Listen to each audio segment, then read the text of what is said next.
Hai semuanya, balik lagi sama calon sarjana. Tanya daripada diri kalian sendiri, sejauh mana sih teman-teman tuh rela pergi ataupun melakukan sesuatu demi tetap bernafas? Minum urin sendiri atau mengamputasi tangan sendiri gitu? Hari ini kita akan bertemu orang-orang yang terpaksa menjawab ya kepada semua hal-hal yang terkesan seperti di neraka. Sudah penasaran? Hai, gue Andre. Hai, aku Jenny, yuk kita bahas. Terjebak di dasar laut 60 jam.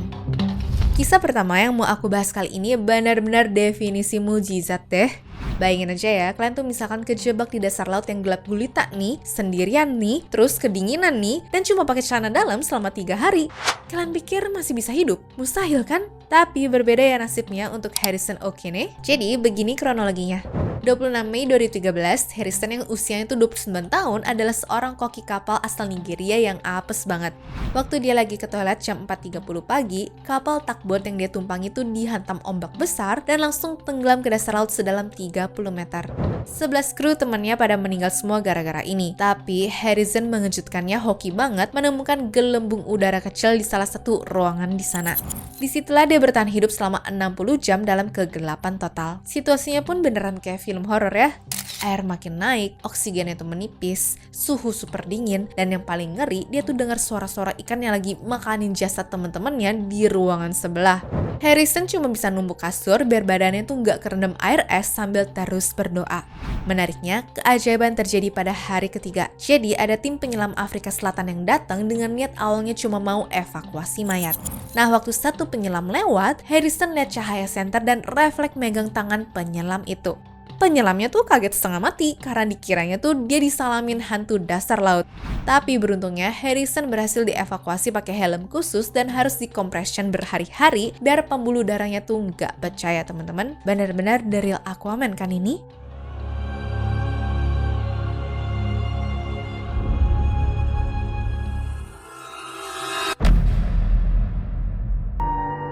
Selamat dari jurang es. Cerita selanjutnya kita balik sedikit ke bulan Juni pada tahun 1985 ya.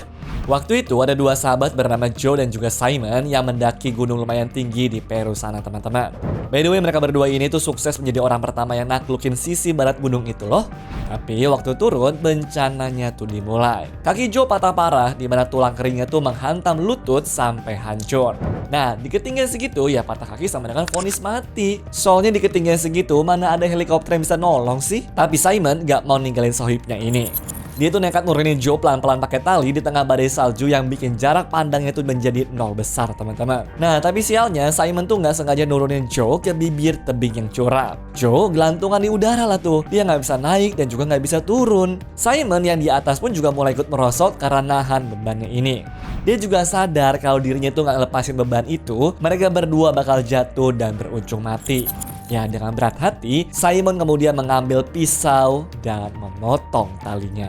Ya, dia jelas sedih banget lah teman-teman waktu itu ya karena mengira kalau sahabatnya itu sudah tewas. Tapi ternyata si Joe ini masih hidup. Dia jatuh ke jembatan es di dalam jurang. Bukannya nunggu mati, dia tuh malah turun semakin dalam ke kegelapan buat mencari jalan keluar. Jadi dengan kakinya tuh yang hancur, tanpa makan dan juga minum, si Joe ini ngerangkak dan juga ngesot selama 3,5 hari sejauh 8 km untuk bisa balik ke kemahnya. Dia terus bilang ke dirinya sendiri, "Ayo Joe, jangan berhenti, dikit lagi."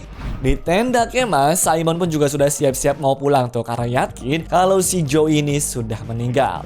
Tapi tiba-tiba teman-teman di tengah malam, dia tuh mendengar ada suara yang manggil namanya. Waktu dilihat tuh, ada sosok kurus yang kering banget dan juga berantakan merangkak mendekat. Yang Simon kaget setengah mati lah karena dikira itu ngelihat hantu.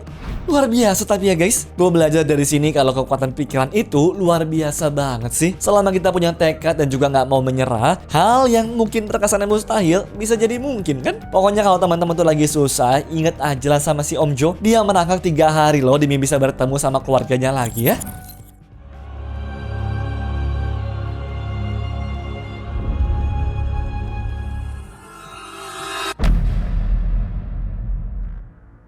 Selamat dari badai pasir. Kalian tahu ada lomba lari paling gila di dunia yang namanya adalah Marathon des Sables?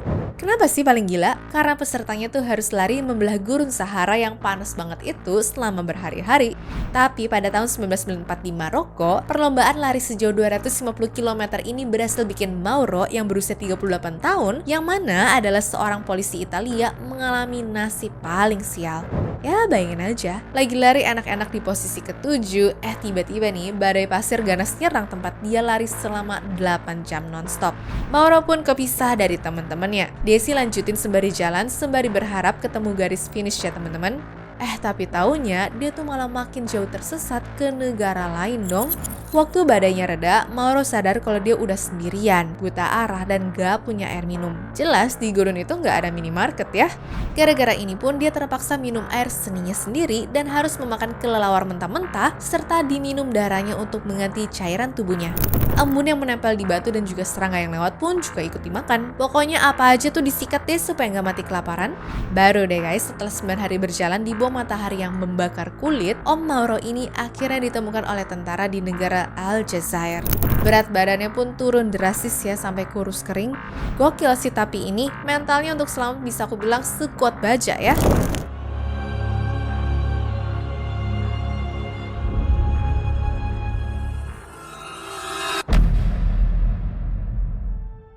Tersesat di Amazon. Hati-hati ya guys kalau ketemu sama orang asing waktu lagi traveling. Salah pilih temen jalan nih, nyawa taruhannya. Yossi Ginsberg adalah contoh nyatanya tuh yang kejebak di hutan Amazon cuma gara-gara kena scam milih pemandu wisata palsu. Jadi pada tahun 1981 awalnya tuh si Yossi ini yang usia 22 tahun pergi bareng sama dua temannya yaitu Kevin dan juga Marcus ke hutan Amazon di Bolivia karena diiming-imingin sama emas dan juga petualangan seru sama orang Austria bernama Karl Rupertcher. Karl ini juga ngakunya ya dia tuh ahli geologi yang hafal hama hutan. Tapi taunya itu semua cuma bohong doang guys. Dia nggak tahu jalan sama sekali. Nah, karena stok makanan tuh singkat ceritanya habis dan juga suasana makin chaos, mereka pun juga berujung pecah tim. Carl sama Marcus jalan kaki tuh, dan mereka nggak pernah ditemukan lagi alias menghilang selama-lamanya. Sementara Yossi dan juga Kevin ini nekat naik rakit buat mencari bantuan lewat sungai ya. Apesnya, rakit mereka tuh hancur kena arus deras teman-teman. Kevin sih berhasil berenang ke tepian, tapi Yossi gimana? Dia hanyut jatuh ke air terjun dan juga terdampar sendirian di tengah hutan guys. Selama 19 hari Yossi tuh sendirian di hutan gelap deh. Ya karena nggak punya makanan, dia aja bahkan terpaksa teman-teman makan buah liar sama telur burung pentas supaya nggak kelaparan. Musuhnya pun juga banyak banget. Mulai dari semut api nih yang gigitin seluruh tubuhnya sampai bengkak-bengkak tuh. Terus kakinya juga luka parah tadi. Sampai nyamuk-nyamuk ganas di sana guys. Bahkan Yossi juga harus duel mental lawan jaguar coba yang lapar tuh di malam buta. Ya beruntungnya sih dia tuh punya korek api dan juga semprotan nyamuk. Dari situ dia kepikiran lah tuh buat bikin api semburan untuk bikin takut hewan itu. Luar biasa kan keberanian kalau dipikir-pikir. Dan di hari ke-19 waktu Yossi sudah pasrah dan juga halusinasi parah, keajaiban akhirnya datang. Masih ingat sama Kevin tadi yang selamat gara-gara berenang nggak? Dia nggak mau pulang begitu aja guys. Dia maksa orang-orang desa nih buat bantu cari Yossi. Berhari-hari dia tuh nyusurin sungai sambil teriak-teriak namanya si Yossi ini. Sampai akhirnya mereka pun juga nangis bahagia tuh. Gara-gara bisa saling ketemu lagi. Gila, 19 hari di tengah hutan sendirian sih gokil banget ya perjuangannya guys.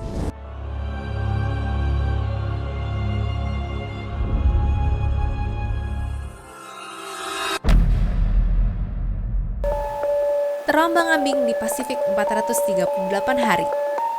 Pernah nonton film Castaway ataupun Life of Pi? Ternyata kejadian hanyut di laut selama bertahun-tahun itu beneran ada di dunia nyata loh. Jose Salvador Alvarenga ini bisa aku bilang adalah manusia paling tangguh atau paling hoki yang berhasil selamat setelah 438 hari terombang-ambing di Samudra Pasifik. Kalian tahu kan Samudra Pasifik tuh seluas apa? Tanpa mesin, tanpa GPS, tanpa makanan dari supermarket. Kok bisa selamat sih? Oke, jadi awalnya tuh begini. Bapak ini tuh niatnya cuma memancing hiu selama 30 jam bareng asisten barunya, yaitu Ezequiel Cordoba yang berusia 22 tahun di lepas pantai Meksiko. Apesnya tuh paket komplit deh. Pertama, badai besar datang, lalu mesinnya tuh mati, dan radio pun berujung rusak. Kapal kecil mereka tuh hanyut gak terkendali ke tengah samudra luas. Pokoknya sejauh mata memandang isinya tuh cuma air doang deh. Nah tapi dari sini dia tuh jadi kreatif. Dia tuh makan ikan mentah, burung laut yang hinggap di kapal, minum darah penyu, sampai minum air seni sendiri kalau nggak ada hujan ya. Sayangnya mental temennya tuh nggak sekuat bapak ini. Setelah 4 bulan, Cordoba depresi berat lalu nolak makan karena jijik sama daging mentah dan akhirnya meninggal karena kelaparan. Tapi dari situ, saking kesepiannya dan juga mulai gila, Alvarenga ternyata sempat menyimpan mayat temennya selama 6 hari dan diajak ngobrol seperti masih hidup gitu ya guys. Ya meskipun akhirnya dia sadar dan juga membuang jenazahnya ke laut sih, bapak ini pun kemudian lanjut hanyut sendirian selama 10 bulan lagi. Dia ngitung waktu pakai siklus bulan. Ya sebenarnya sih bapak ini sering ya melihat kapal besar lewat dan juga ngelambain tangannya gitu. Tapi mana ada sih yang bisa lihat orang perahunya kekecilan begini kok. Tapi lagi-lagi dia tuh gak nyerah, dia terus berdoa dan juga jaga semangatnya. Sampai akhirnya di hari ke-438 atau pada bulan Januari 2014, dia melihat pohon kelapa. Ternyata dia nyampe di Kepulauan Marshall di mana jaraknya tuh gila banget, yaitu sekitar 10.800 km dari titik awal dia berangkat. Waktu ditemuin warga lokal pun dia cuma pakai celana dalam robek, rambutnya tuh gondrong, ya pokoknya kayak manusia purba deh. Gokil sih nih guys, gara-gara dia gak kehilangan harapan, bisa membuatnya tuh survive ngelewatin situasi yang rasanya impossible banget kan. Jadi kalau hidup kalian tuh lagi susah-susahnya, jangan nyerah juga ya. Ingat aja bapak ini setahun lebih loh di lautan luas, oke?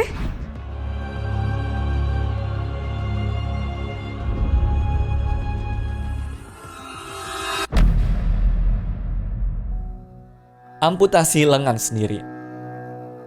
Buat teman-teman yang hobi solo traveling ataupun naik gunung sendirian tanpa izin orang rumah, please ya, dengerin cerita ini dulu teman-teman. Ini sih bisa gue bilang adalah mimpi buruk paling brutal yang pernah dialami sama manusia. Orang ini aja sampai-sampai tuh harus ngelakuin hal yang bikin ngilu setengah mati demi bisa pulang ke rumah. Kejadiannya terjadi pada tahun 2003 di mana menimpa Aaron Ralston yang berusia 27 tahun di Blue John Canyon yang ada di Utah.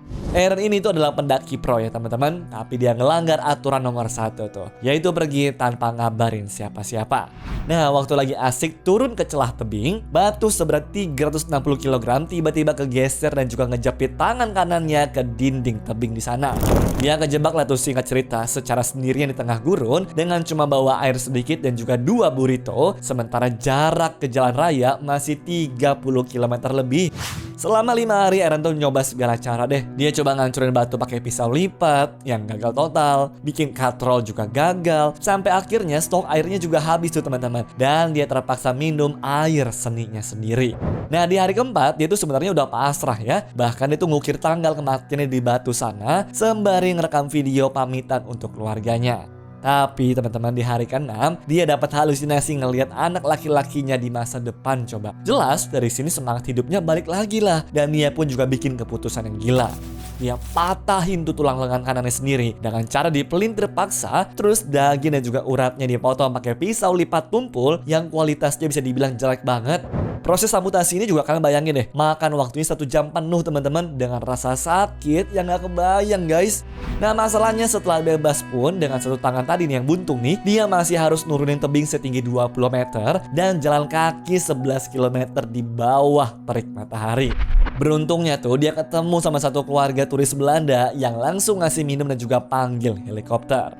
Aaron pun dari situ berujung selamat teman-teman, meski kehilangan 25% darahnya. Nah, kisah gilanya inilah yang menjadi inspirasi film kali ini teman-teman. Pelajaran mahalnya tuh, sejago apapun kalian, pamit sama orang rumah tuh ya wajib hukumnya ya guys. Ingat ya.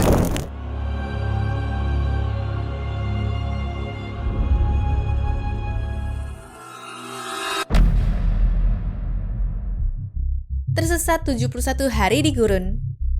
Berikutnya, aku ingetin ya ke teman-teman, kalau kalian tuh tipe orang yang suka ngasih tebengan ke orang asing, mending hati-hati deh dari sekarang. Soalnya, niat baik hatinya Ricky Menge tuh malah bikin dia tuh harus makan lintah mentah selama 2 bulan lebih di tengah gurun Australia. Jijik banget sih sebenarnya cerita kali ini.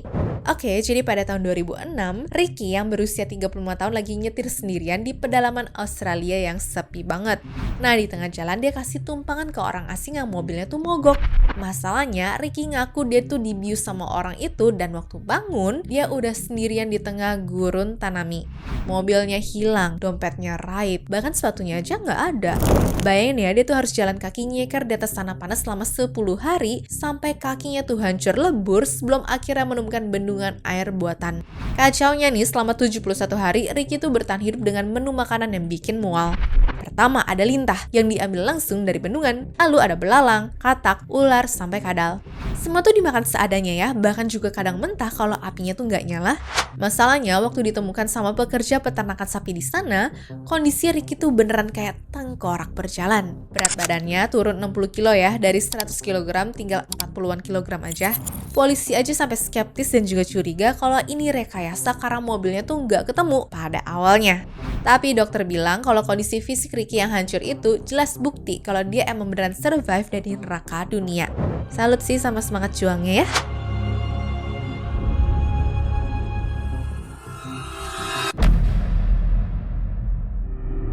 Backwaters. Backwaters ini bisa gue bilang adalah zombie di dunia nyata sih guys. Dia udah dinyatakan meninggal dunia dengan ditinggal beku di gunung, di mana bahkan istrinya juga sudah dikabarin kalau dia tuh meninggal. Tapi tiba-tiba dia hidup lagi dan jalan pulang sendiri. Kejadian itu waktu tragedi Everest May 1996. Beck ini bukan pendaki pro ya, dia itu cuma dokter yang naik gunung buat healing dari depresi teman-teman. Nah apesnya karena efek operasi mata yang dia lakuin sebelumnya, penglihatannya menjadi buta total teman-teman waktu kena udara tipis di ketinggian sana. Tour guide-nya yaitu si Rob Hall nyuruh dia nunggu di pinggir jalan tuh. Tapi Rob Hall-nya sendiri sialnya nih malah meninggal gara-gara kejebak badai di puncak. Beck pun juga terlantar tuh, lalu kedinginan dan akhirnya pingsan kena hipotermia parah barengan sama mayat-mayat pendaki lainnya. Nah, tim penyelamat yang lewat sebenarnya juga sempat ngecek dia sih dan mutusin kalau bapak ini tuh udah lewat alias gak bisa diselamatin lagi. Istrinya di rumah pun bahkan udah dapat telepon duka cita tersebut teman-teman. Tapi luar biasanya, 15 jam kemudian keajaiban terjadi. Beck tiba-tiba siuman dari komanya. Bayangin guys, dia bangun sendirian di tengah badai salju itu dengan tangan yang sudah beku kaku seperti kayu. Ya, gara-gara didorong sama visi keluarganya, dia jalan sempoyongan lah tuh seperti zombie menuju camp 4. Teman-teman di tenda jelas shock banget lah ngelihat mayat di tanda kutip masuk ke tenda mereka. Ya soalnya mereka tuh udah pada mikir teman-teman kalau ini orang tuh udah meninggal masalahnya. Untungnya pada besok harinya dia tuh bisa dievakuasi pakai helikopter ya dalam salah satu misi penyelamatan tertinggi dalam sejarah. Harga yang memang harus dibayar sih mahal banget tuh. Beck memang kehilangan tangan kanannya, jari-jari kirinya dan juga hidungnya karena frostbite parah ya. Tapi mindsetnya orang ini gokil banget. Dia ngerasa beruntung guys masih bisa dikasih kesempatan kedua untuk memperbaiki hidupnya itu. Anyways, cukup sampai di sini ya guys video hari ini. Sampai jumpa di video selanjutnya. Dah.